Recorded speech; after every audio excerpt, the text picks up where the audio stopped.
So Descartes, how many people here have never read Descartes before? I know the undergraduates read Descartes. Some of you guys, okay, a fair number of people, this is their first exposure to Descartes as a thinker.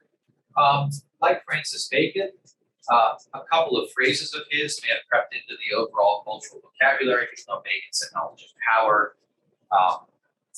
People know Descartes said I think, therefore I am. So let me begin, if I may, with his dedication letter. What's going on in this letter of dedication?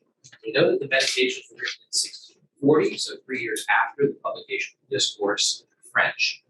The difference in language, the fact that it's in Latin indicates for a more scholarly audience. The fact the letter of dedication is sent specifically to the theology faculty of the Sorbonne tells us that he is at least ostensibly seeking the endorsement of theologians and of the Catholic Church.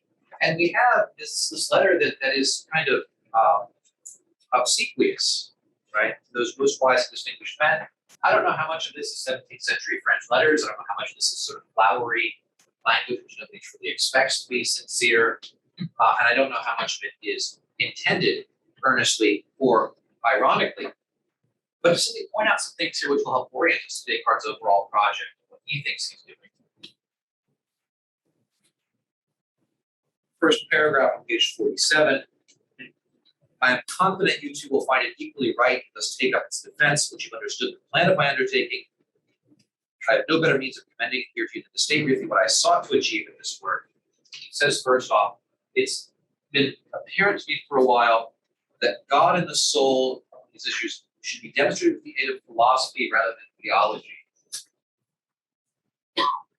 Right off the bat, second paragraph, suggestion that, sort of open statement that not only is this a work in philosophy, but it seems to me that these particular topics addressed by this work, the existence of God, the independence of the soul, from the distinction of the soul from the body, are better proved by philosophy than by theology. And then we have this quite interesting remainder of the paragraph. Although it suffices for us believers to believe by faith, etc., etc., certainly no unbelievers seem capable of being persuaded. So first off, why should we prove these things by reason, by philosophy? Because the unbelievers don't take these things on faith. And then we have in the middle of the page, nonetheless, it is altogether true we must believe in God's existence because it is taught in the Holy Scriptures, and conversely, we must believe in the Holy Scriptures because they have come from God, etc. This faith is a gift from God. Nonetheless, this reasoning cannot be proposed to unbelievers because they would judge it to be circular. What's going on? Is Descartes ironizing? Is he trolling? Is he proposing that, or am I simply over-interpreting? Some unbelievers would call it circular because it is, in fact, circular. What do we think of this invocation? Invocation of circular reasoning. This is good enough for us. We're happy to do this because faith is a gift from God. And he goes on to say, I've observed that not only do you and all other theologians affirm one can prove God by natural reason, but also one may infer from sacred scripture that knowledge of him is easier to achieve than many things known about creatures. So that there's a sense in which we ought to be able to have certainty about this, if about nothing else. Which is where Descartes ends up. Believe God is more certain than belief in my own body. Well, let me propose one possibility. Right, this is Descartes, we might say, level 12, trolling. Right there at the very beginning, underneath all the flowery language, oh, most learned sirs, your immense wisdom, right before we come to the part where he says, and, please join me. I'm sure that if you endorse my philosophy, there will be no more doubts on the part of anyone. He suggests that reason should be enough.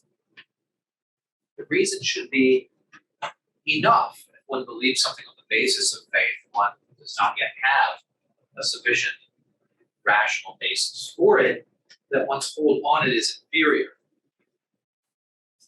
It is an appeal to sort of fawning request for the endorsement of authority, which at the same time undermines that authority. This is playing to the crowd, perhaps.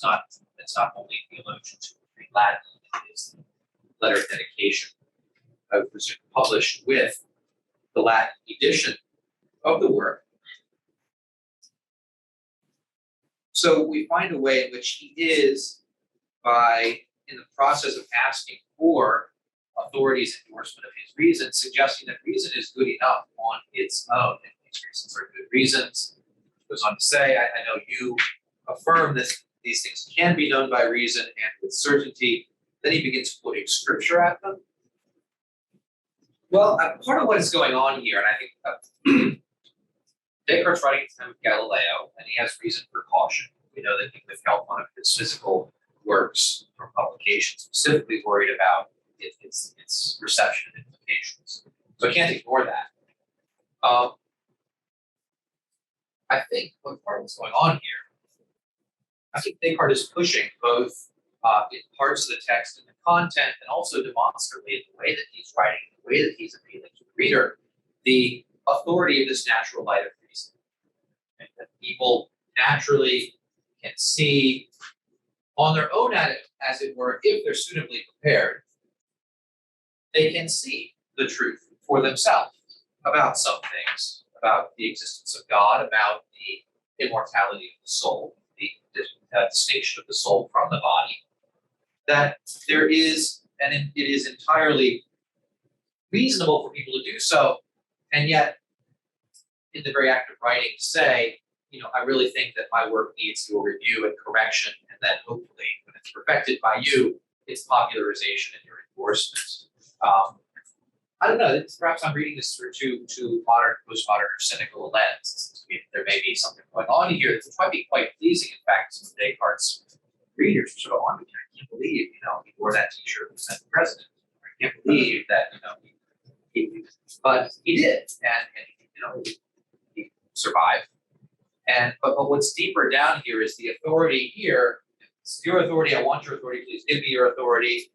I know we believe these things on faith, but the unbelievers think that's circular. So here's a reason for doing that. But if there's a reason for doing that, that seems to be a much more secure and universal basis for holding anything.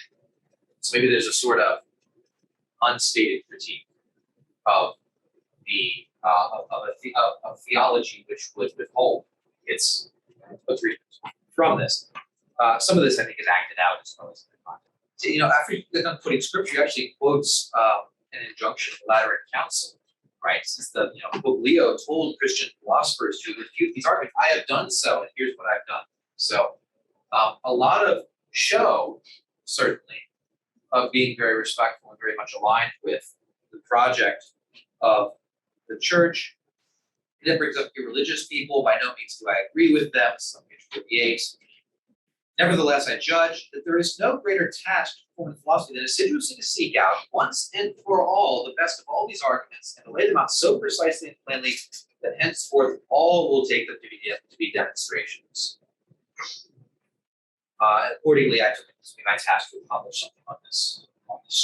So part of what he's saying is there's nothing new here. I just want to say it so plainly and find people so suitably prepared by withdrawing their mind from the senses, by clarifying their ideas, by adopting the right method, that they will be able to see the truth that should be available to all, the truth that's being referred to in Romans when it's said there without excuse, because the things of God are plainly planted in their mind. That's often known to refer to natural law, but Descartes here using it to refer also to existence of God. Let me point out a few things here at the end of the letter of dedication, since I think it's maybe worthwhile as well. Top page 49. Likewise, although the arguments I use here do, in my opinion, equal or surpass those of geometry and certitude and obviousness. Wow. Okay. I'm fearful many people will not be capable of adequately perceiving them, both because they are a bit too lengthy, with some depending upon the others. Okay, there's some complexity here, we can understand that. And also because, first and foremost, they demand, these proofs, demand a mind that is quite free from prejudices and could easily withdraw itself from association with the senses. We have pseudo-work preparation, I think, referring to. It's not that people find my arguments wanting, it's that their minds are not simply prepared to see these arguments in the natural light of reason. That is, there a lack of preparation, is there an attachment to the senses, is there prejudices, is this darkening their mind so they can't see the truth. Not the truth of faith here, but the truth of reason. We'll see this process of purification, this process of mental hygiene being very important for the rationalists. Generally, it's not that we have a data set that we need to figure out how to interpret plausibly. It's that we have a mind which is clouded by many things, which is attached to many things, which needs discipline so that it can perceive more clearly and give its assent more fully to what it perceives to be true. It's very strongly part of the rationalist method. I emphasize it because I think we are all coming several centuries downstream from a very empiricist kind of, especially coming out of the 20th century, very strongly empiricist assumption about knowledge. We would think, okay, run the experiment again, expand the data set, look for, double check your methods and results. This is something a bit different. This is a matter of sort of internal improvement, something maybe more stoical than experimental science of today might practice. I think, for all that I've said about Descartes being a kind of troll or being this sort of ironic, kind of showy, doing this sort of showy dance with the reader, with the theology faculty, I think he still believes genuinely that there is a harmony between faith and reason. We're going to find these things are not going to contradict, but his overall idea here, I think, is to provide a different philosophical foundation for much of what's already believed. So his idea here, which I think fits with the times, is that a lot of the content of faith is it's all going to remain unchanged, but the philosophical underpinnings of it can be altered and can be improved. And that's what he's doing. So a new system of metaphysics, especially with respect to knowledge of